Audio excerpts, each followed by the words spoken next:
یہ جتنی بھی جو پٹی ہے نا، اس کے اندر ہم اب دیکھتے آ رہے ہیں، اگر ہم پیچھے تھوڑا سا تاریخ میں پیچھے چلے جائیں تو لبنان کے ساتھ کیا ہوا تھا، عراق کے ساتھ کیا ہوا تھا، ٹھیک ہے؟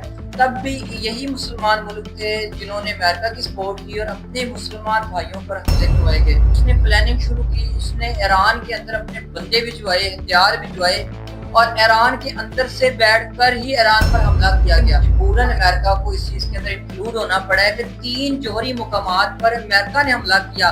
اس کا رسپونڈ کیا ایران نے دیا؟ اس کا رسپونڈ دیا کہ اس نے 24 گھنٹوں کے اندر جو امریکہ کے اس ریجن کے اندر بیسز تھی ان کے اوپر حملہ کر کے یہ ثابت کر دیا کہ ایران دبنے والا نہیں ہے۔ ایران جب روس نے یوکرین پر حملہ کیا تھا تو جب ہمارے پاکستانی وزیر اعظم روس پہنچے تھے، ٹھیک ہے، تو پھر روس نے یوکرین پر حملہ کیا تھا۔ اسی طرح ہمارے جو آرمی چیف ہے وہ امریکہ میں موجود تھا، اور اس کے امریکہ میں موجود ہوتے ہوئے اسرائیل نے ایران پر حملہ کیا گیا، جو پاکستان کے خود کے بنائے گئے ہتھیار تھے۔ اور وہ ہتھیار جن کو ہم چائنیز ہتھیار کہتے ہیں، جن کا لوگ مذاق اڑاتے تھے کہ جی چائنا کی چیز ہے، چل گئی تو چاند تک، نہ چلی تو شام تک۔